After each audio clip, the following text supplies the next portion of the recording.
এই তো ১ সপ্তাহ আগে প্রধানমন্ত্রী হিসেবে শপথ নিয়েছেন তারেক রহমান। শপথ পড়িয়েছেন রাষ্ট্রপতি মোহাম্মদ শাহাবুদ্দিন।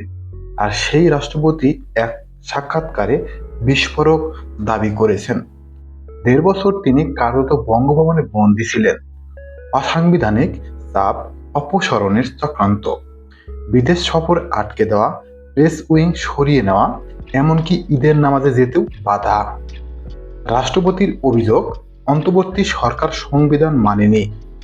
সংবিধানের ১৪৫ অনুচ্ছেদের অনুযায়ী বিদেশি চুক্তির রিপোর্ট দেওয়া হয়নি। সংবিধান লঙ্ঘনের ইঙ্গিত তিনি নিজেই দিয়েছেন। কিন্তু প্রশ্ন একটাই, সংবিধান রক্ষার শপথ নেওয়া রাষ্ট্রপতি নিজে তখন কি করছিলেন? তিনি বলছেন, আইন জটিলতা আর বুমেরাং হওয়ার ভয়ে নীরব ছিলেন। আবার তিনি দাবি করছেন, তার দৃঢ় মনোবলের কারণে দেশ রক্ষা পেয়েছে। নীরব থেকেও কিভাবে দেশ রক্ষা হলো? নাকি এই নীরবতা ছিল সংবিধান লঙ্ঘনের নীরব সম্মতি? এখন পরিস্থিতি বদলেছে। তিনি তখন পাশে ছিলেন সেই তারেক রহমান প্রধানমন্ত্রী। রাষ্ট্রপতি মুক্তভাবে কথা বলছেন। তাহলে এখন কি আসবে? কোনো পদক্ষেপ নাকি বিস্ফোরক অভিযোগই শেষ হবে? সব শপথ বনাম নীরবতা। রাষ্ট্রপতির দায় কোথায় শেষ আর ইতিহাসের বিচার কোথা থেকে শুরু? মাত্র ১ সপ্তাহ আগে বাংলাদেশের প্রধানমন্ত্রী হিসেবে শপথ নিয়েছেন বিএনপি চেয়ারম্যান তারেক রহমান। তাকে শপথ পড়িয়েছেন রাষ্ট্রপতি মোহাম্মদ শাহাবুদ্দিন। ২০২২ সালে রাষ্ট্রপতিকে শপথ পড়িয়েছিলেন তৎকালীন স্পিকার শিরীন শারমিন চৌধুরী। জানেন কি রাষ্ট্রপতি কি শপথ নিয়েছিলেন? রাষ্ট্রপতির শপথ বাক্যগুলো একটু শুনি। আমি সশস্ত্র চিত্তে শপথ করিতেছি যে, আমি আইন অনুযায়ী বাংলাদেশের রাষ্ট্রপতি পদের কর্তব্য বিশ্বস্ততার সহিত পালন করিব। আমি বাংলাদেশের প্রতি অকৃত্রিম বিশ্বাস ও আনুগত্য পোষণ করিব। আমি সংবিধানের রক্ষণ, সমর্থন ও নিরাপত্তা বিধান করিব এবং আমি ভীতি বা অনুগ্রহ, অনুরাগ বা বিরাগের বশবর্তী না হইয়া সকলের প্রতি আইন অনুযায়ী যথাবিহিত আচরণ করিব। সম্প্রতি রাষ্ট্রপতি মোহাম্মদ শাহাবুদ্দিন গণমাধ্যমের দীর্ঘ সাক্ষাৎকার দিয়েছেন। তিনি জানিয়েছেন, ১.৫ বছর ধরে তিনি বঙ্গভবনের ৪ দেওয়ালের মধ্যে বন্দী ছিলেন। অসাংবিধানিক চাপ, অপসারণের চক্রান্ত, প্রেস উইং খালি করে দেওয়া, বিদেশ সফর আটকে দেওয়া, এসব তো ছিলই। এমনকি তাকে ঈদের নামাজ পড়তে জাতীয় ঈদগাহ যেতে দেওয়া হয়নি।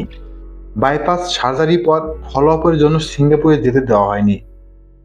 রাষ্ট্রপতি নিজে বলেছেন, অন্তর্বর্তীকালীন সরকার সংবিধান মানেনি। বিদেশ সফর রিপোর্ট দেয়নি। প্রেস উইং খালি করে দিয়েছে। বিদেশি মিশন থেকে রাষ্ট্রপতির ছবি নামিয়ে ফেলেছে। এমনকি একজন সাবেক প্রধান বিচারপতিকে অসাংবিধানিকভাবে রাষ্ট্রপতির পদে বসানোর চেষ্টাও হয়েছিল। এর মধ্যে সবচেয়ে গুরুতর হলো, সংবিধানের ১৪৫ অনুচ্ছেদ অনুযায়ী বিদেশ থেকে ফিরে বিদেশে চুক্তি সম্পর্কে রাষ্ট্রপতিকে অবহিত করা হয়নি। অনুচ্ছেদ অনুযায়ী বিদেশ থেকে ফিরে বিদেশি চুক্তি সম্পর্কে রাষ্ট্রপতিকে অবহিত করা, যা কখনো করেননি অন্তর্বর্তী সরকারের প্রধান উপদেষ্টা ডক্টর মোহাম্মদ ইউনূস। সংবিধানের ৭ ও ৭-এর অনুচ্ছেদ অনুসারে সংবিধান লঙ্ঘন মৃত্যুদণ্ডযোগ্য অপরাধ। রাষ্ট্রপতি নিজে এটা জানতেন, তবু তিনি কোনো আইন বা সাংবিধানিক পদক্ষেপ নেননি। কারণ হিসেবে তিনি বলেছেন, আইন জটিলতা এবং বুমেরাং হওয়ার ভয়। শুধু তাই নয়, রাষ্ট্রপতি বলেছেন, এড়িয়ে গেছি, চিন্তা করেছি যতটা নির্ঝর থাকা যায়, তাই নীরবেই সয়ে যাওয়ার চেষ্টা করেছি। এবার আগে বলা কথাগুলো একটু মনে করুন। রাষ্ট্রপতির শপথের কথা। রাষ্ট্রপতির শপথে সংবিধান রক্ষার কথা বলা আছে।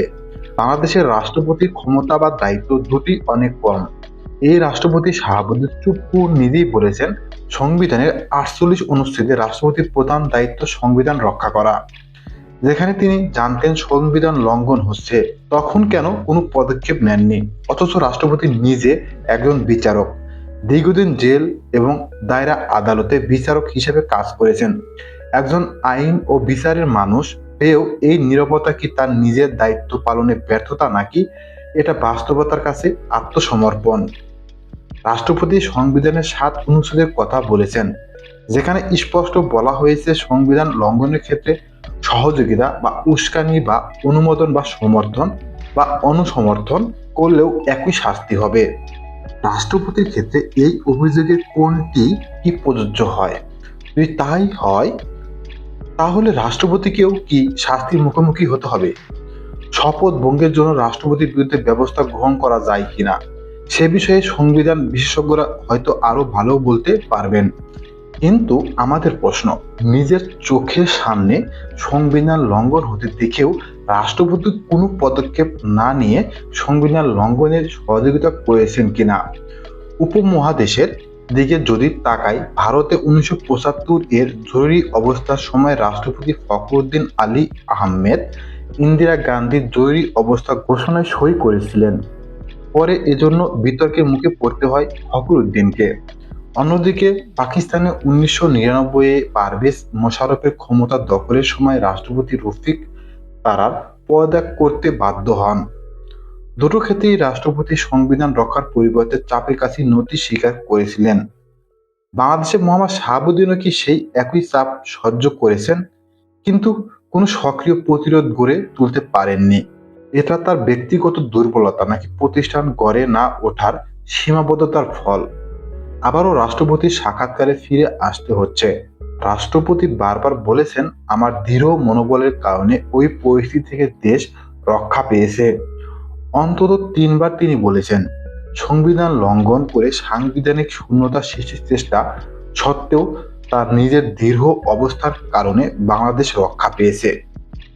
রাষ্ট্রপতি একদিকে বলেছেন আইনি জটিলতা এবং বুমেরাং হওয়ার ভয়ে তিনি নিজে মুখ বুজে সহ্য করে গেছেন, আবার তিনিই বলেছেন তার দৃঢ়তার কারণে দেশ রক্ষা পেয়েছে। তিনি যদি এতই দৃঢ় হবেন তাহলে ডক্টর ইউনূসের সংবিধান বিরোধী কাজের বিরুদ্ধে তিনি ব্যবস্থা নেননি কেন? নাকি এখন নেবেন? সময় এখনো আছে। সংবিধান লঙ্ঘনের মতো অপরাধের বিচার যে কোনো সময় হতে পারে। রাষ্ট্রপতি চাইলে এখনো আইনি পদক্ষেপ নিতে পারেন। রাষ্ট্রপতি জানিয়েছেন 1.5 বছর বঙ্গভবনে এক ধরনের বন্দি জীবন কাটিয়েছেন।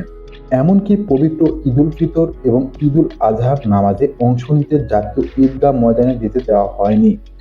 বিজয় দিবস ও স্বাধীনতা দিবসের অনুষ্ঠান আয়োজনে সহযোগিতা করা হয়নি। তার প্রেস উইং পুরোটা সরিয়ে নেওয়া হয়েছে। এমনকি সিঙ্গাপুর ন্যাশনাল ইউনিভার্সিটি হসপিটালে বাইপাস সার্জারির পর ফলোআপের জন্য সিঙ্গাপুরে যেতে দেওয়া হয়নি। অথচ এই সময়ই চিকিৎসার জন্য স্বাস্থ্য উপদেষ্টা নূরজাহান বেগম সিঙ্গাপুরে গেছেন। অন্য উপদেষ্টারাও নিয়মিত বিদেশে গেছেন। প্রধান উপদেষ্টা ডক্টর মোহাম্মদ ইউনূস নিজে 14 বার বিদেশ গেছেন। এমন কঠিন অবস্থায় রাষ্ট্রপতি মানসিকভাবে বিপর্যস্ত ছিলেন, এমনটাই স্বাভাবিক। কিন্তু রাষ্ট্রপতি বলেছেন সশস্ত্র বাহিনী তার পক্ষে ছিল। বিএনপির শীর্ষ নেতৃত্ব বিশেষ করে তারেক রহমান তার পাশে ছিলেন। রাষ্ট্রের সবচেয়ে গুরুত্বপূর্ণ ব্যক্তিরা সবসময় তার পাশে ছিলেন। আবারও মনে করার দরকার, সেই সময় রাষ্ট্রপতিকে সমর্থন দেওয়া বিএনপির চেয়ারম্যান তারেক রহমান এখন বাংলাদেশের প্রধানমন্ত্রী। এখন রাষ্ট্রপতি আর আগের মতো বন্দী নেই। জাতীয় দিবসের কোরপত্রে তার বাণী প্রকাশিত হচ্ছে। তিনি মুক্তভাবে গণমাধ্যমে কথা বলতে পারছেন। কাজেই রাষ্ট্রপতি চাইলে এখন তো ব্যবস্থা নিতে পারেন। এখন তো আর মুখ বুজে সহ্য করার কোনো প্রয়োজন নেই। এখন কি ব্যবস্থা নেবেন রাষ্ট্রপতি? সংবিধান লঙ্ঘনের মতো গুরুতর অভিযোগ কেবল গণমাধ্যমে জানিয়ে রাষ্ট্রপতি কি তার দায়িত্ব শেষ করতে পারেন? কারণ রাষ্ট্রপতি তো শপথ নিয়েছেন সংবিধান রক্ষার জন্য। বাংলাদেশের রাষ্ট্রপতির প্রধান কাজই যেখানে সংবিধান রক্ষা করা, তিনি যদি সেটা করতে না পারেন তাহলে কি আর রাষ্ট্রপতির পদে শপথ রক্ষা পায়? এই প্রশ্নগুলো তোলা জরুরি। তোলা থাকা, কারণ গণতন্ত্রকে প্রাতিষ্ঠানিকীকরণের জন্য প্রয়োজন আইনের শাসন প্রতিষ্ঠা। বাংলাদেশের ইতিহাসে আমরা বারবার সংবিধান লঙ্ঘনের প্রসঙ্গ দেখছি। ফ্যাসিবাদী শাসন নিজেদের ইচ্ছামতো সংবিধান ব্যবহার করেছে, আর তাই জনগণের স্বার্থে সংবিধানের যথাযথ প্রয়োগ যেমন জরুরি, তেমনি সাংবিধানিক ধারাবাহিকতাও অত্যন্ত জরুরি। প্রধানমন্ত্রী তারেক রহমান এবং বিএনপি গণতন্ত্রকে টেকসই করা এবং সাংবিধানিক ধারাবাহিকতা রক্ষার কথা বলেছেন। এজন্যই সংবিধান নিয়ে রাষ্ট্রপতির বক্তব্যের মূল্যায়নটাও জরুরি।